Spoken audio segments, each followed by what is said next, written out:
Անջան, ինչին է վերաբերում հայցը, ես կուզեի որ ներկայացնես։ Գիրանցում վերակառուցված եկեղեցու բացման ժամանակահատվածում այսի 2-ին ամուսնացած հետ կապված չեմ սխալվում, ես գնացել էի լուսաբանելու, որովհետև իրանց հետ կապված ցանկացած իրադարձություն, ես առաջին իմանում եմ համայնքի բնակիչներից, բացի այդ գրված էր նաև թեմի Facebook-յան էջում, այսինքն այնպես չէր, որ այդ ինֆորմացիան գաղտնի էր կամ այնպես չէր, որ արգելված էր լուսաբանել եւ ով կարող է եկեղեցու վերաբացումը ինձ արգելել, որպեսզի ես լուսաբանեմ։ Այդ տրամաբանությամբ գնացել էի լուսաբանելու, նույնիսկ չգիտեի օրինակ Նիկոլ Փաշինյանը գալու է թե չէ, բայց ճանապարհին տեսնելով այդ անվտանգության շքախումբը, ոստիկանական բազմաթիվ մեքենաներ, բարեկների մեքենաներ եւ այլն, արդեն հասկանալի էր, որ այնուամենայնիվ Փաշինյանը գալիս է, բայց ասեմ մենք դա հասկացել ենք արդեն Սևան հասնելիս, իսկ տուն արդեն Գիրանցում երբ ես իջա, մեքենայից դեռ չիջած, ինձ մոտեցավ ԿՊԾ ծառայողներից մեկը եւ սկսեց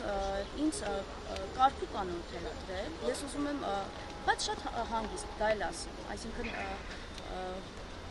պարզապես ուզում էր ասել, որ եկեղեցու ներս չմտնեմ, այսքան հեռավորություն պահեմ, Փաշինյանին չմոտենամ, այսինքն փորձում էր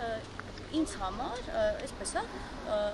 խմբագրի աշխատանք կատարել, սահմանափակել իմ աշխատանքը, մենք գիտենք, որ լրագրողների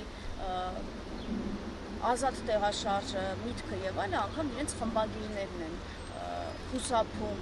սահմանափակել։ Հիմա տվյալ դեպքում ՊՊԾ ծառայողը փորձում էր բանակցում էր, որտեղ մենք այդ ժամանակ տեսախցիկը դեռ չէինք միացրել, ես ասում եմ, մենք չէինք հասցրել իջնել դեռ մեքենայից, ՊՊԾ ծառայողը մոտեցավ։ Հանգիստ բացատրեցի, որ որևէ մեկը չի կարող ինձ արգելել, որ ես այդ իրադարձությունը լուսաբանեմ եւ որևէ մեկը չի կարող իմ ազատ տեղաշարժին խոչընդոտել, բայց եթե ինչ-որ բանով իրենց աշխատանքին խանգարելու են, թող ասեն, հասկանամ, այսինքն ես կարող եմ հեռավորությունը մի փոքր այլ վայր կանգնել, եթե օրինակ իրենց խանգարելու եմ եւ այլն, այսինքն զուտ բանակցություններ էր ընթանում լրագրողի եւ ՊՊԾ ծառայողի միջեւ։ Հաշվի առնելով, որ ես իմ աշխատանքն էի կատարելու, իրենք իրենց աշխատանքն էին կատարելու, բայց երբ հասկանում ես, որ խնդիրը ոչ թե ինչ-որ մեկի աշխատանքը կատարելն է, այլ քո աշխատանքը սահմանափակելը, բնականաբար, ինչպես ցանկացած լրագրող, այնպես էլ ես խոսում էի։ Այդ ընթացքում, որ մենք քայլելով, խոսելով իջնում ենք, հասել ենք մի մեքենայի մոտ, ես չեմ էլ նկատել այնտեղ ով է կանգնած եւ այլն, շարունակել ենք խոսակցությունը եւ այդ ժամանակահատվածում Գեգամ Նազարյան ձայն լսեցի, որ ասում էր այս ինչը ստեղ ինչ գործ ունի, տարեք սրանց տեղից, ասում եմ, մենք այդ ժամանակ տեսանկարում չէինք իրականացնում։ Երբ լսեցինք այդ արտահայտությունը, բնականաբար թեքվեցինք, ասացինք, իսկ դուք ստեղ ինչ գործ ունեք ու արդեն շարունակվեց թեման, որտեղ ես ասացի, որ ինքը ուրացել է իր որդու շիրիմը, բայց ասեմ, ես ինչու եմ այս անգամ դիմել դատարան եւ ինչու եմ այդպես իրեն պատասխանել, որտեղ սա առաջին միջադեպը չէր Գիրանցում հուտ այդ սահմանազատման, այսպես կոչված սահմանազատման գործողությունների ժամանակահատվածում Գեգամ Նազարյանը էլի խոսքով հարձակում էր գործել իմ վրա, ընդ որում Գեգամ Նազարյանը, որը այդ ժամանակահատվածում ընդդիմադիր ֆրակցիայի падգամավոր էր եւ ոչ միայն իմ վրա էր հարձակում գործել, այլև փողոցը փակած կարող եք տեսնել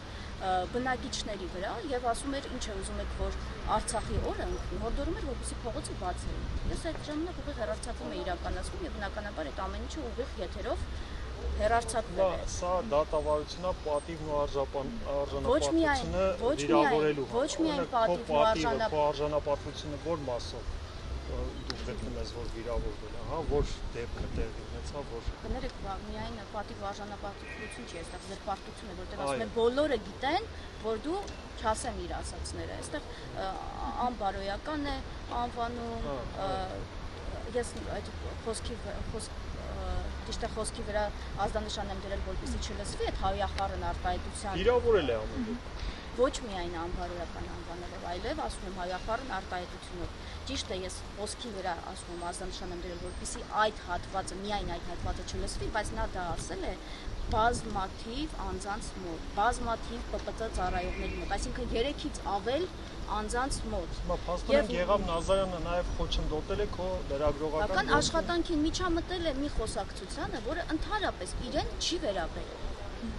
Եվ ձեզ ասեմ, Գեգամ Նազարյանի պարագայում նա կարծես թե իմ հետ կապված ինչ-որ հին վրեժ ունի լուծելու, որովհետև ըստ էության ես եմ բացահայտել, որ ինքը լինելով ընդդիմադիր ֆրակցիայի պատգամավոր, սերտ համագործակցում է իշխանությունների հետ։ Նրա այժմյան վարքագիծը եւ հայտարարությունները իմ բացահայտումների վառ օրինակ շարունակություն կարող եք դիտարկել։ Հիմա բացի այդ, Գեգամ Նազարյանի միջադեպից հետո այսպես շղթայական, կարծես թե միտումնավոր այսպես շղթայով սկսեցին ինչ-որ անձիկ հիշել իմ երեխայի վերաբերյալ ինչ-որ հիշատակումներ անել, փորձել ինձ ներկայացնել Գեգամ Նազարյանի ներկայացրած լույսի ներքո, այսինքն նա իրապես շոշափելի առումով վնաս է հասցրել իմ պատվին ու արժանապատվությանը եւ խոչընդոտել է նաև իմ մասնագիտական գործունեությանը, որովհետև այդ իրավիճակից հետո ես դարձել եմ ըստ էության առավել այսպես թիրախավորված, առանց այն էլ թիրախավորված էի, հաշվի առնելով նաև այն վայրերը, որտեղ ես հեռարձակումներ եմ իրականացրել եւ այնտեղ հեռարձակումներ իրականացնելը իշխանությանը ձեռնտու չէր եւ վերջում պարզվեց, որ նաև այլ որոշ ուժերի եւս ձեռնտու չէր, այլ անհատների եւ որոշ քաղաքական գործիչների եւս ձեռնտու չէր։ Հիմա շոշափելի վնաս է հասցվել իմ պատվին եւ արժանապատվությանը։ Ինչ վերաբերում է նրան, որ ես հիշատակել եմ Գեգամ Նազարյանի որդուն, ապա հիշեցնեմ, Գեգամ Նազարյանը ազգային ժողովի պատգամավոր էր այդ ժամանակահատվածում։ Եվ եթե մարդը ընտրել է քաղաքական ճանապարհ եւ ամբողջ քարոզարշավի ընթացքում ընդդիմադիր հարթակից խոսել է իր որդու վերաբերյալ,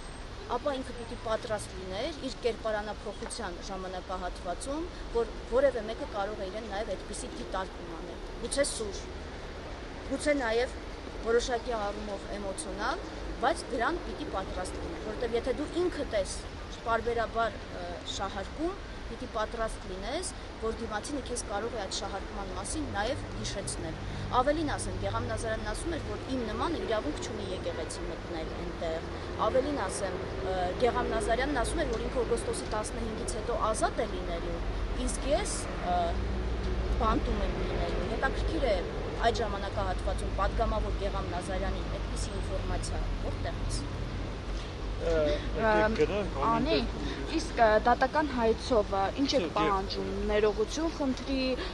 փոխհատուցում տրամադրի, ինչ է պահանջում։ Ներողություն խնդրի եւ փոխհատուցում տրամադրի եւ այստեղ ասացի նաեւ զրպարտության հետ կապված հարց կա եւ նաեւ պնդման հետ կապված, որտեղ մարդը պնդում է, բոլորը գիտեն, որ դու բոլորը ով միայն նրանք են այդպես ասում, ում իմ աշխատանքը ձեռնտու չէ։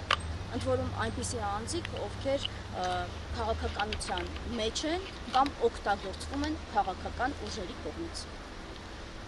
Ամեն դեպքում արդեն ժամը մի քիչ